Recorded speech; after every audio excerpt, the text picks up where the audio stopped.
আসসালামু আলাইকুম। আজকের ক্লাসে তৃতীয় শ্রেণীর গণিত বইয়ের যোগ বিয়োগ গুণ ও ভাগ সংক্রান্ত সমস্যা নিয়ে আলোচনা করব। তো তোমরা সবাই 84 পৃষ্ঠা বের করো। দেখো, প্রথমে একটা লিখিত অঙ্ক দেওয়া আছে। এখানে লেখা আছে একটি পেন্সিলের দাম 20 টাকা ও একটি ছবি আঁকার খাতার দাম 150 টাকা। 5টি পেন্সিল ও একটি ছবি আঁকার খাতা কিনতে কত টাকা লাগবে? ভালো করে পড়ো। দেখো, প্রথমে দেওয়া আছে একটি পেন্সিলের দাম 20 টাকা, তারপরে দেওয়া আছে একটি ছবি আঁকার খাতার দাম 150 টাকা। দুইটা জিনিস কিন্তু দেওয়া আছে। এখন দেখো, 5টি পেন্সিল ও একটি ছবি আঁকার খাতা কিনতে কত টাকা লাগবে। দেখো, এখানে কিন্তু বলা হচ্ছে 5টি পেন্সিল, তার মানে এখানে দেওয়া আছে একটি পেন্সিলের দাম 20 টাকা। এখন খেয়াল করো, একটি পেন্সিলের দাম যদি 20 টাকা হয় তাহলে 5টি পেন্সিলের দাম কত হবে?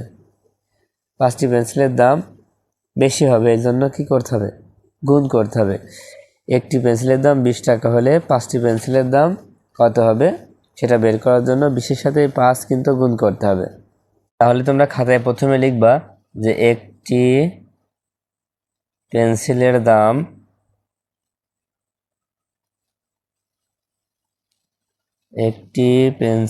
দাম কত টাকা দেওয়া আছে? 20 টাকা দেওয়া আছে। 20 টাকা। কয়টি পেন্সিল বের করতে হবে? 5টি পেন্সিল।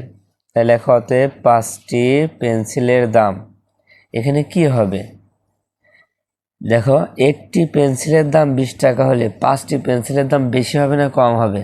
5টি পেন্সিলের দাম কিন্তু বেশি হবে। যখনই বেশি মনে হবে তখনই গুণ হবে। এই 20-এর সাথে এই 5 কিন্তু গুণ হবে, গুণ দিয়ে লিখবো হচ্ছে 5। এবার গুণ করে ফেলো। 5 আর 0 গুণ করলে 0 হয়, আর 5 দুখানি 10 হয়। কত হচ্ছে? 100 টাকা। তার মানে 5টি পেন্সিলের দাম হচ্ছে 100 টাকা। কি বের করতে হবে? যে 5টি পেন্সিল ও একটি ছবি আঁকার খাতা কিনতে কত টাকা লাগবে। দেখো, একটি ছবি আঁকার খাতার দাম কিন্তু দেওয়া আছে 150 টাকা।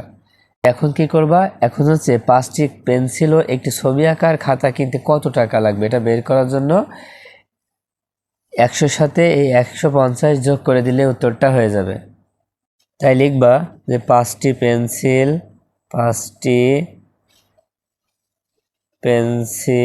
ও একটি ছবি আঁকার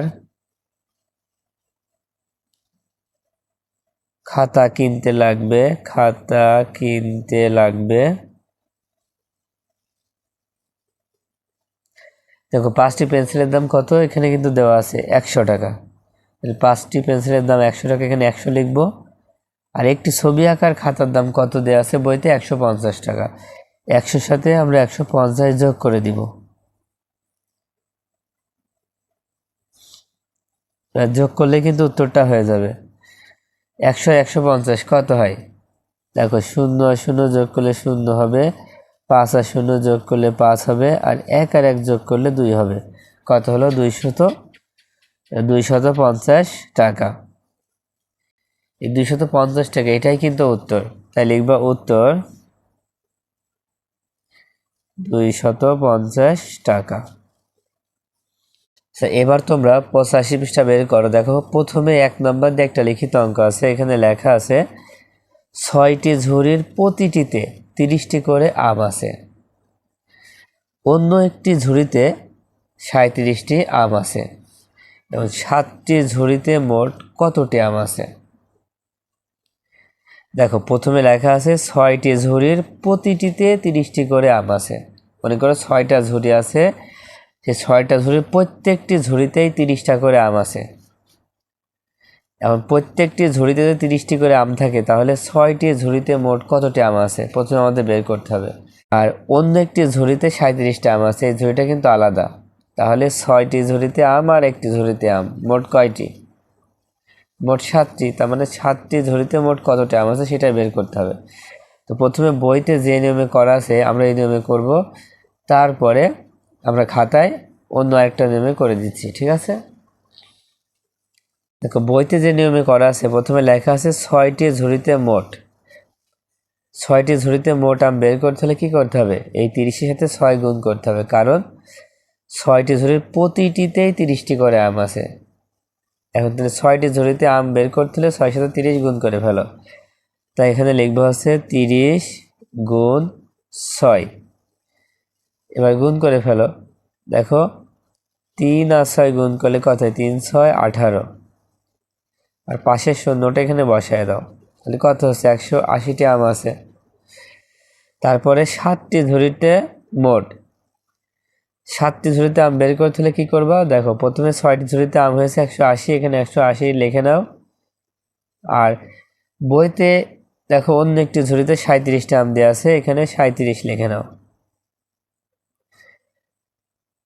তাহলে 180 আর 37 যোগ করলে আমরা 7টি ঝুড়িতে মোট আম পাবো। এবার যোগ করে ফেলো, দেখো 7 আর 0 যোগ করলে 7 হবে, 3 আর 8 যোগ করলে 11 হবে, 11-র 1 হাতে 1, সে 1 একের সাথে যোগ করলে 2 হবে। তার মানে 7টি ঝুড়িতে মোট আম আছে 217টি। কয়টি, 217টি।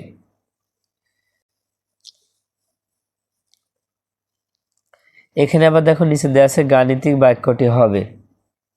প্রথমে কি করা হয়েছে, প্রথমে গুণ করা হয়েছে, পরে যোগ করা হয়েছে, এই জন্য প্রথমে 30, তারপরে 6, তারপরে যোগ দিয়ে 37। এটা হচ্ছে গাণিতিক বাক্য হবে। প্রথমে 30 গুণ 6 যোগ 37। এটা যদি তোমরা গাণিতিক বাক্যে করো তাহলে ঠিক এইভাবেই হবে, প্রথমে 30-এর সাথে 6 গুণ হবে, তারপর যোগ দিয়ে 37 হবে। এখন 30 আর 6 গুণ করলে 180 হবে, আর যোগ দিয়ে 37টা এখানে লিখে দাও।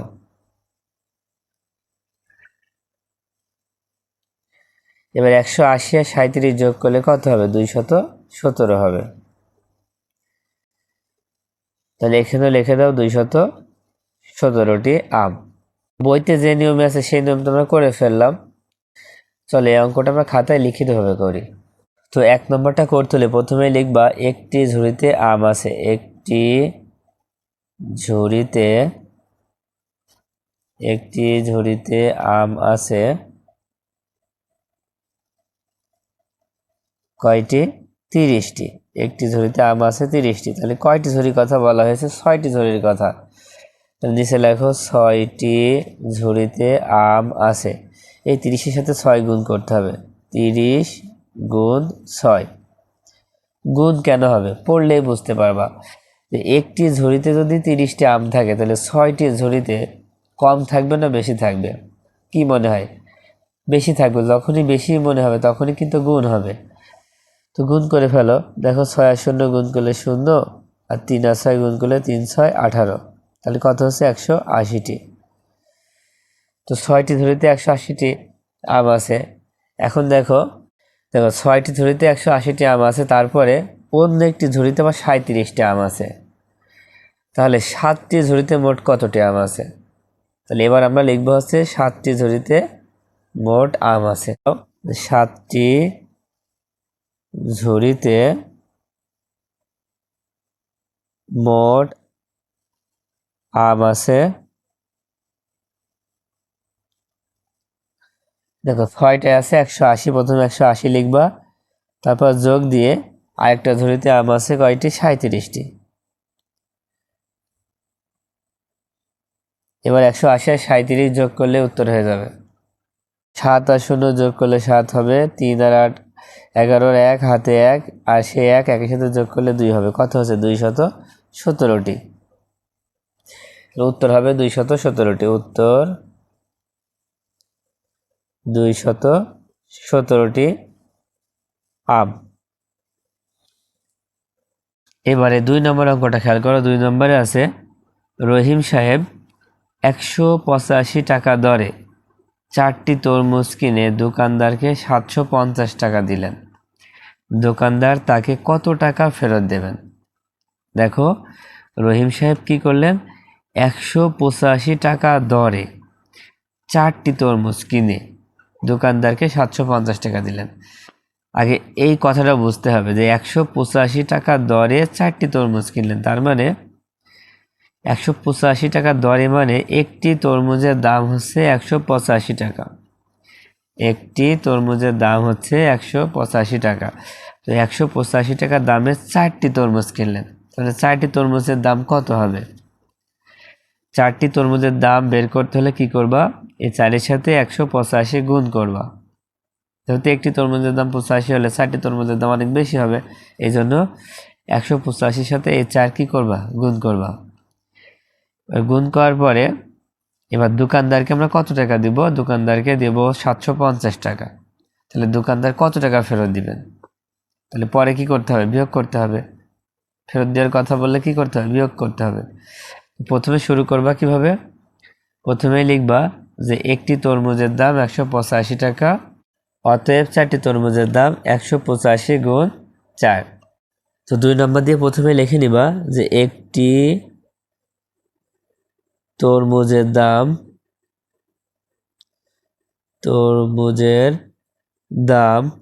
কত টাকা দেওয়া আছে? 185 টাকা। হ্যাঁ, একটি তরমুজের দাম কত? 185 টাকা। কয়টি তরমুজ কিনেছে? 4টা। তাহলে লিখবো যে 4টি তরমুজের দাম। দেখো, একটি তরমুজের দাম 185 টাকা হলে 4টি তরমুজের দাম অবশ্যই বেশি হবে। যখনই বেশি হবে তখনই গুণ করবা। তো 185কে 4 দিয়ে গুণ করবা, তাহলে 185 গুণ 4। এবার গুণ করলে কত হবে? 4 দিয়ে 5কে গুণ করো, 4 5-এ 20-এর শূন্য, হাতে থাকে 2। 4 8-এ 32 আর 2 যোগ করলে হবে হচ্ছে 34। 34-এ 4, হাতে থাকে 3। এবার 4 অক্ষে 4 আর হাতে 3 যোগ করলে 7 হবে। কত হবে? 740 হবে। তাহলে 4টি তরমুজের দাম কত হবে? 740 টাকা। দেখো, তরমুজ কেনার পরে দোকানদারকে কত টাকা দেওয়া হয়েছিল? 750 টাকা। তরমুজের দাম কত হয়েছে? তরমুজের দাম হয়েছে 740 টাকা, আর দোকানদারকে দেওয়া হয়েছে 750 টাকা। তাহলে দোকানদার কত টাকা ফেরত দিবে? কি করতে হবে? বিয়োগ করলে হয়ে যাবে। 750 থেকে 740 বিয়োগ করলে উত্তর পেয়ে যাব। তাই লিখবা দোকানদার ফেরত দিবেন 750 বিয়োগ 740। তাহলে নিচে লিখে দাও যে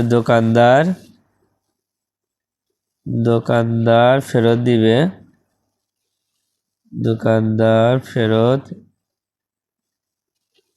দিবেন, দোকানদারকে দেওয়া হয়েছে 750 টাকা আর তরমুজের দাম হয়েছে 740 টাকা। তাই 750 থেকে 740 বিয়োগ করে দিবা। তাহলে কত টাকা হবে? দেখো, 10 টাকা হবে। 750 থেকে 740 বিয়োগ করলে মাত্র 10 টাকা হচ্ছে। তোমরা তো বিয়োগ করতে পারো। দেখো, আমি এখানে বিয়োগ করে দেখাচ্ছি। 0 0 বিয়োগ করলে 0 হয়, আর 5 থেকে 4 বিয়োগ করলে 1 হয়, আর 7 7 মিলে যাচ্ছে, তাই কোনো কিছু আর হবে না। তাহলে উত্তর হবে কত? 10 টাকা। তাহলে উত্তর 10 টাকা। আর যদি তোমরা এই 2 নম্বর অঙ্কটা গাণিতিক বাক্যে করতে চাও তাহলে কিভাবে করবা? দেখো, যদি গাণিতিক বাক্যে করতে চাও তাহলে প্রথমে লিখে নিবা যে গাণিতিক বাক্য হবে। দেখো, এই যেখানে নিচে লেখা আছে যে গাণিতিক বাক্য হবে, প্রথমে আমরা 750 লিখব। প্রথমেই 750 লিখে একটা বিয়োগ চিহ্ন দিব, দেওয়ার পরে 185-কে 4 দিয়ে গুণ করবা। তার মানে 750 বিয়োগ 185 গুণ 4। তারপরে এখানে সমাধান করবা। এটা কিন্তু দিবা না, হ্যাঁ, এটা পরে লিখবো। এবার নিচে সমান চিহ্ন দিবা, দেওয়ার পরে কি করবা? প্রথম কাজ হচ্ছে বিয়োগ আর গুণ থাকলে গুণের কাজ আগে করতে হয়। তার মানে 750টা আমরা আগে লিখে দিব, তারপর বিয়োগ 185 সাথে 4 গুণ করলে কত হবে? 740 হবে। এবার 750 থেকে 740 বিয়োগ করে দাও, কত হবে? 10 হবে। এই 10ই কিন্তু উত্তর। গাণিতিক বাক্যে করলে খুব তাড়াতাড়ি অঙ্ক হয়, কিন্তু গাণিতিক বাক্যটা যদি তোমরা সাজাতে পারো তাহলে ভালো, যদি না সাজাতে পারো তাহলে কিন্তু ভুল হবে। আশা করি এই ক্লাসটা অনেক ভালো লেগেছে। তো আজকের মতো ক্লাসটা এই পর্যন্ত। আল্লাহ হাফেজ।